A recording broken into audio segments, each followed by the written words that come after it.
Assalamualaikum warahmatullahi wabarakatuh. Halo teman-teman, gimana kabarnya? Semoga dalam keadaan sehat selalu ya. Perkenalkan, saya Rijma Adi Pramesta sebagai penyuluh kehutanan pada instansi Dinas Kehutanan Provinsi Jawa Barat, unit kerja cabang Dinas Kehutanan wilayah 5 Kabupaten Garut, dan wilayah binaan penyuluhan saya di Kecamatan Cisewu dan Talegong, Kabupaten Garut. Baik, pada kesempatan ini saya akan sharing kepada teman-teman semua seputar dunia kehutanan dengan tema pemulihan lahan kritis. Apa sih tema pemulihan lahan kritis dan apa yang akan kita pelajari dari tema pemulihan lahan kritis ini? Pada tema ini kita akan mempelajari dua materi. Yang pertama tentang lahan kritis dan yang kedua tentang rehabilitasi hutan dan lahan. Sekarang yang pertama kita akan mempelajari tentang lahan kritis terlebih dahulu. Apa sih lahan kritis? Lahan kritis adalah lahan di dalam maupun di luar kawasan hutan yang telah mengalami kerusakan sehingga kehilangan atau berkurang fungsinya sampai pada batas yang ditentukan atau diharapkan. Berdasarkan Surat Keputusan Menteri Lingkungan Hidup dan Kehutanan Nomor P306 Tahun 2018 tentang luasan lahan kritis nasional, bahwa Provinsi Jawa Barat menduduki peringkat ketiga lahan kritis nasional dengan luas 911.912 hektar. Penyebab lahan kritis yang pertama adalah kondisi geologi. Kondisi geologi seperti kekeringan, genangan air terus-menerus, dan erosi tanah dapat menyebabkan suatu lahan menjadi kritis. Yang kedua adalah alih fungsi lahan. Alih fungsi lahan biasanya dilakukan guna memenuhi kepentingan industri, pemukiman, dan juga tanaman perkebunan yang tanpa memperhatikan kaidah konservasinya. Yang ketiga adalah pencemaran bahan kimia. Penggunaan bahan kimia pada lahan pertanian secara terus-menerus dapat menyebabkan suatu lahan menjadi jenuh dan mengganggu kesuburan tanah tersebut. Dan yang terakhir adalah limbah plastik. Limbah seperti plastik atau material lain yang tidak dapat terurai dalam tanah hingga puluhan tahun. Jika limbah ini masuk ke dalam lahan potensial dengan jumlah yang terus meningkat, lama-kelamaan lahan potensial akan menjadi kritis akibat tercemar material tersebut. Lalu, dampak apa yang akan terjadi dari adanya lahan kritis? Adanya lahan kritis akan berdampak pada penurunan fungsi konservasi, fungsi produksi, dan kehidupan sosial ekonomi masyarakat. Dampak yang pertama adalah bencana alam banjir. Bencana alam banjir merupakan dampak nyata peristiwa bencana alam tahunan di berbagai wilayah. Terjadinya banjir diakibatkan oleh semakin luasnya lahan kritis, terutama pada hulu daerah aliran sungai. Dampak yang kedua adalah tanah longsor. Terjadinya tanah longsor disebabkan dari adanya aktivitas illegal logging, sehingga ketika musim penghujan, air tidak mampu terserap ke dalam tanah. Air hanya mengalir di permukaan tanah dan akan terus menggerus lereng-lereng dan akhirnya menjadi curam dan menyebabkan tanah longsor. Dampak yang ketiga adalah kekeringan. Kelangkaan air atau kekeringan merupakan sebuah ancaman nyata yang dapat terjadi di mana saja, terutama pada wilayah yang sudah kehilangan mata air. Apakah kita bisa hidup tanpa air? Teman-teman pasti sudah tahu jawabannya kan? Dampak yang keempat adalah sosial ekonomi. Dari berbagai bentuk dampak yang diakibatkan dari adanya lahan kritis, berdampak juga terhadap menurunnya produksi tanaman. Hal ini tentu sangat berpengaruh terhadap aktivitas sosial ekonomi masyarakat. Dampak-dampak tersebut akan terjadi kapan saja apabila kita tidak melakukan suatu hal. Lalu, langkah apa yang harus kita lakukan? Jawabannya adalah materi kedua, yaitu tentang rehabilitasi hutan dan lahan. Apa sih rehabilitasi hutan dan lahan ini? Dan mengapa rehabilitasi hutan dan lahan ini sangat penting?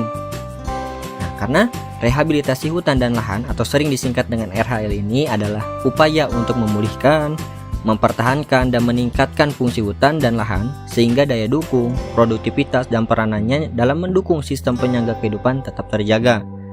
Pada RHL ini, ada beberapa kegiatan yang dapat dilakukan untuk meningkatkan produktivitas. Yang pertama adalah reboisasi.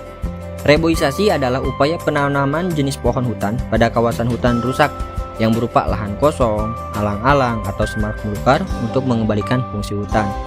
Yang kedua adalah penghijauan. Penghijauan adalah upaya untuk memulihkan lahan kritis di luar kawasan hutan untuk mengembalikan fungsi lahan, menjaga dan meningkatkan fungsi perlindungan mata air, dan pencegahan bencana alam banjir, tanah longsor, dan untuk meningkatkan produktivitas lahan. Yang ketiga adalah rehabilitasi hutan mangrove. Rehabilitasi hutan mangrove adalah upaya mengembalikan fungsi hutan mangrove yang mengalami degradasi. kepada kondisi yang dianggap lebih baik dan mampu mengembalikan fungsi ekologis dan ekonomis. Dan yang terakhir adalah konservasi tanah dan air. Konservasi tanah dan air atau kegiatan sipil teknis meliputi pembangunan fisik bangunan yang bertujuan untuk usaha konservasi tanah dan air. Antara lain dengan pembuatan sumur resapan, galiplah, rehab teras, dam penahan, embung, dan lain-lain. Kegiatan sipil teknis biasanya dilakukan pada musim kemarau. Pada materi RHL ini ada yang dinamakan dengan RHL secara vegetatif. Kegiatan RHL vegetatif merupakan kegiatan pembangunan persemaian. Salah satunya, pembangunan persemaian dilakukan di lokasi penanaman atau dekat dengan lokasi penanaman. Penyediaan benih atau bibit bersertifikat berupa sengon, jati, mahoni, gemelina, jabon, gaharu, cendana, kayu putih, pinus, kemiri, dan juga cempaka. Yang kedua adalah pengkayaan hutan rakyat, merupakan penambahan jumlah pohon di lahan milik. Kegiatan ini bertujuan untuk mewujudkan tanaman hutan di luar kawasan hutan negara sebagai upaya rehabilitasi lahan tidak produktif. Yang ketiga adalah penanaman hutan kota. Penanaman pada hutan kota bertujuan agar fungsi dan peran hutan kota dalam menciptakan kelestarian sehingga dapat memberikan manfaat bagi manusia. Yang terakhir adalah penanaman hutan pantai.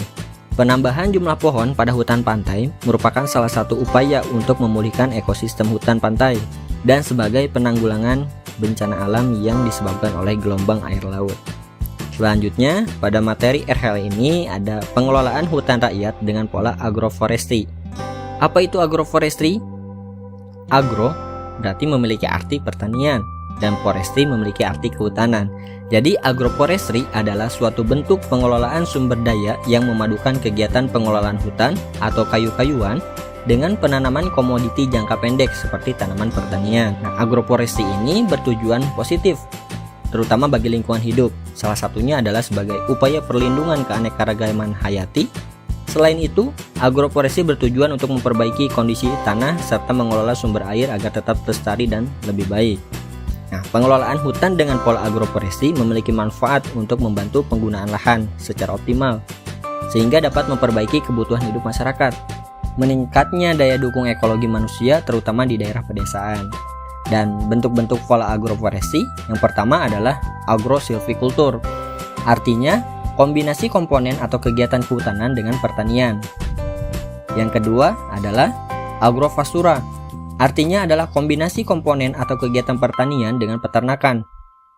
Yang ketiga adalah silvopastura, artinya adalah kombinasi komponen atau kegiatan kehutanan dengan peternakan. Dan yang terakhir adalah agrosilvopastura, artinya adalah kombinasi komponen atau kegiatan pertanian dengan kehutanan dan peternakan. Oke teman-teman, mungkin dari tema pemulihan lahan kritis sudah selesai kita bahas. Dan mohon maaf apabila ada tutur kata yang kurang berkenan, dan semoga sharing kali ini dapat bermanfaat bagi kita semua. Tunggu apa lagi? Mari kita jaga hutan kita agar hutan tetap lestari dan masyarakat sejahtera. Terima kasih.